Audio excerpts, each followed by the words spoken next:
What's up, top 10 fam? Hope you're having an awesome day. I'm your host Ayman Hasan and welcome back to another video. Now before I go into the video, I just wanted to let you guys know, if you haven't already heard, we're starting a new channel called Top 10 Central, which is basically going to be most amazing but not scary, and I'm one of the hosts on it, so do watch out for it. But anyway, I feel like this is my favorite series for sure, and I know you guys are going to be like, Ayman, you literally say that about every series you do, but I actually really mean it, I swear. I downloaded Tinder a week ago, you guys, for the first time for, educational purposes, of course, for my job, no other reason. And I don't think I was ready for the amount of boys that populate Toronto. Like, truly I wasn't. Now I know. Now I'm woke. Thankfully, I haven't had any experiences like the ones in this list, and fingers crossed I never do. These are the top 10 scary Tinder experiences part 2. Oh damn, that rhymed. Starting us off at number 10 are the dolls. Now this one was shared by an anonymous person, and I feel like the way this happened scared me even more because it's not like she was dumb, and you'll get what I mean. She said she had gone on a few dates with one of her Tinder matches, and after their third date, they had just started always chilling at his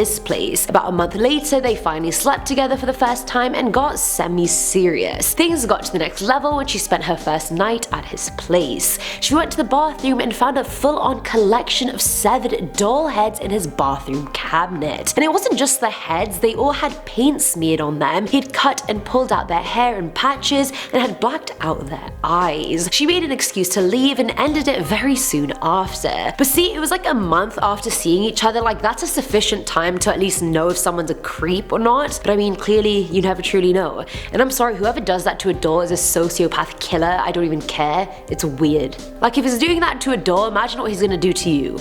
Exactly. Coming in at number 9 is the pillow. Now this one was just so many red flags in one, and thankfully it's short and sweet. This story was shared by the user Crush LaCroix Can, who said she matched with this dude and they went on a date. They then ended up going back to his place for an R-rated night, and as she enters his bedroom, she notices way too many things at once. For one, his room is filled with empty beer cans, all his pillowcases were stained with blood, which I mean, what the hell? He had 4 rusty, bloody razors in his shower, and all were his despite him living alone. Why does a boy need 4 razors? I'm not really sure. The sink was covered in hair and toothpaste, and then on top of that, he told her he had a kid that he had never met. She got the hell out of there. But can we just backtrack? What is up with the blood on the pillows and in the razors?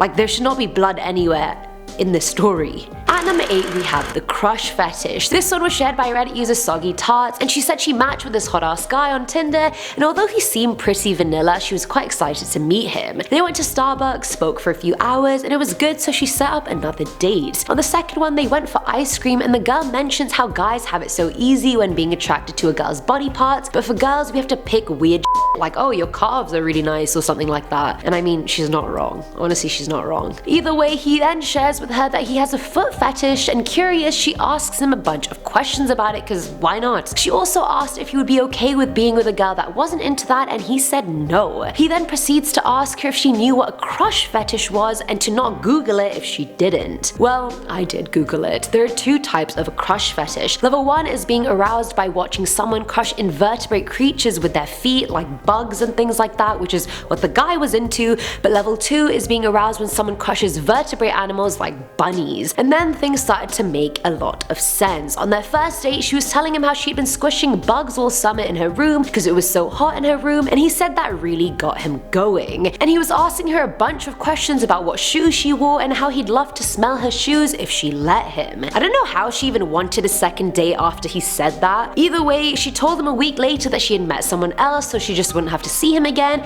and he still texts her from time to time offering to pay her so he could do stuff with her feet. I mean, foot fetish, fine, I feel like that's very common, but like, crush fetish? Surely that's some type of sociopathic trait. How can you be aroused by someone killing bugs and bunnies? It's very sadistic. Not even in a BDSM way, just very not ideal. Filling on number 7 slot is the cat. Shared by Manny_Manny, this one screwed me up big time. Like, I'm a cat person too, I'm just not psycho. She shared that she matched with this guy and the convo was fun, they were vibing, so she decided to give him her number. And of course, as soon as that happened, everything went tits up. He started telling her about his cat and how he was quite worried about her since she was sick. And the user understood that having an unwell pet isn't fun, but he continued on and told her about their bond and how the cat had always been there for him. And again, a lot of people feel that way about their pets, so not really a big deal. But here's where red flags started popping up. He started going on about how he wouldn't know what to do with himself if his cat died, and that he would most likely kill himself unless the user was willing to take the cat's place. She ghosted him after that, and he started going psycho, texting her telling her how the cat had died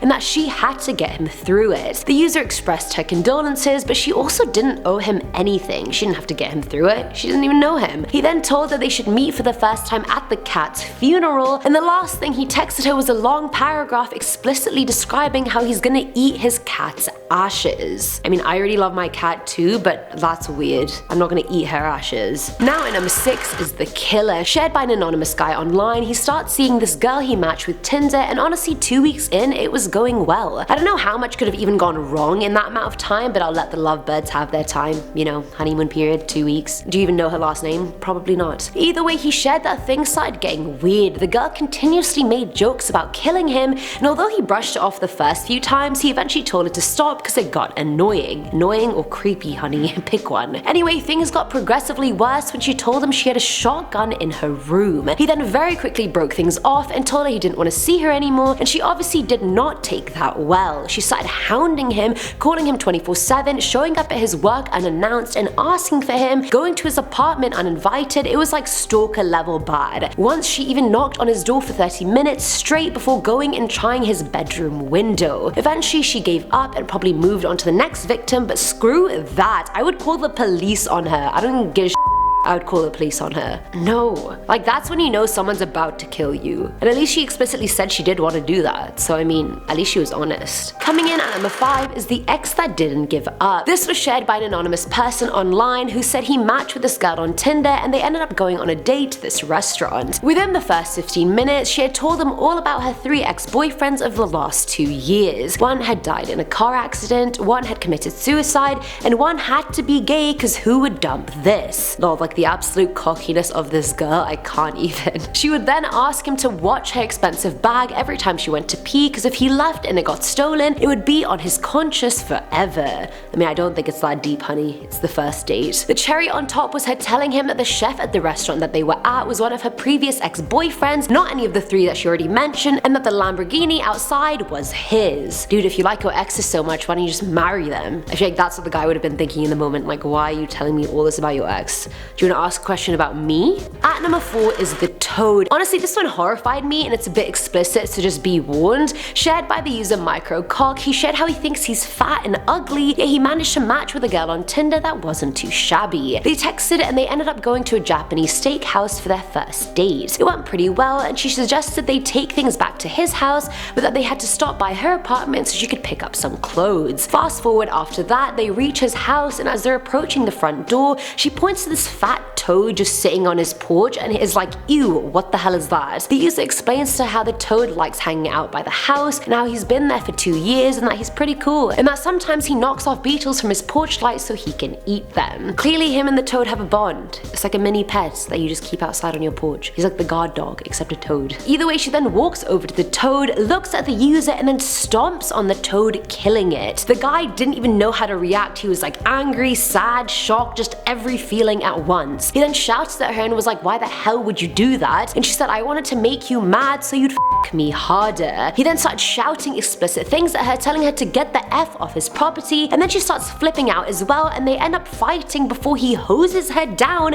and she finally leaves. But it doesn't even stop there, but also that should have ended up on Worldstar. I don't know why it didn't. She then comes back to his house topless 20 minutes later after putting a bunch of his pickets down and then he called the cops on her. Why would you kill the toad? Like, he didn't even do anything to you. If you want that in bed, you can just ask. You don't have to kill a toad. You're just minding his own business. Filling our number 3 slot is the stalker. Shared by Cherry Cheek 007, she said she matched with this good looking guy on Tinder. She decided to give him her number and they started texting. He immediately added her on Facebook, followed her on Instagram, started started liking all her pics, and at first she quite liked the attention. Then he told her, "I will be the lion and I would hunt you," which is freaking weird. And then on top of that, he would send her voice notes of him making predator sounds with his mouth. I don't even know what she means by predator sounds, and I don't even think I want to know. She ghosted him after that, and he kept trying to contact her, asking to hang out, but she kept making excuses. And this is around the time you'd put whether you were going or interested in events on Facebook, and to be fair, I still do that. But whatever, no shame. Anyway, one night the user decided to go to an event at this club with her friend, and she was a bit drunk at the time and was having a lit time. For some reason though, she felt like she was being watched, and she turned around to see this guy wearing a suit to the club. Like, who the hell does that? But then it hit her that she recognized him, and he was the guy that she had ghosted. He then just started creepily smiling at her.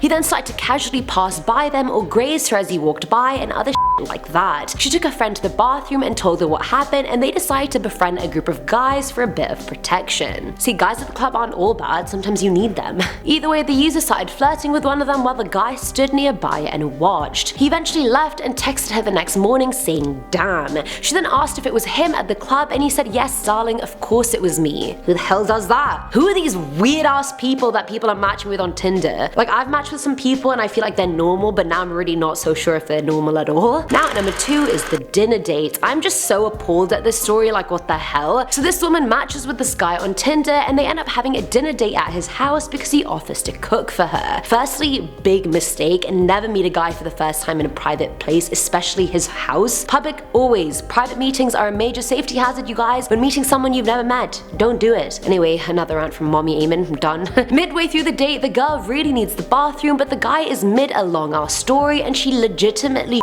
herself. After being thoroughly embarrassed and apologizing to her date, he replies very understandingly and offers her some clean clothes. She finishes changing in the other room and comes in to see the guy covering himself in her covered clothes. Turns out he had put laxatives in her meal and had some sort of weird poop fetish. And I know we said we don't kink shame here at Top 10, but I want to kink shame so bad right now I can't even. And finally, at number 1 is consent. This one was shared by Redditor Not a Whore, and it fully enraged me. She shared that she went on a Tinder date with this guy after talking to him for a few months on Tinder and Facebook. And just to preface this story, the girl was in a polyamorous relationship, so she had a partner already who knew she was going on this date.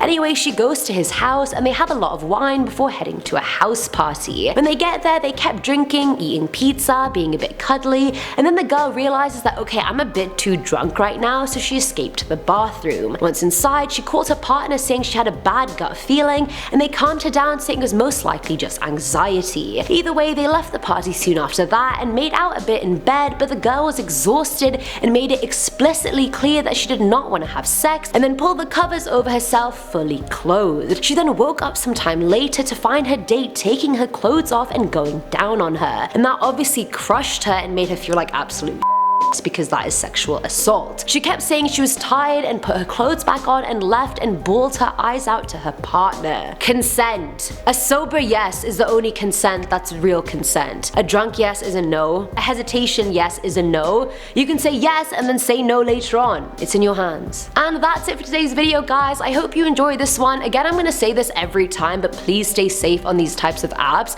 Just because you've spoken to them for 2 to 3 weeks really doesn't mean they're not a creep. And also, let me know if you'd like a continuation of this series but with other dating apps like Bumble and Hinge. As always, I'm your host Ayman Hasan, and I'll catch you in the next one. Bye! I don't even know what I'm saying anymore. And the last thing he texted her was a long paragraph. Now this just no. Toplets. This one was shared by Reddit users, so sometimes you need them. What the f happening?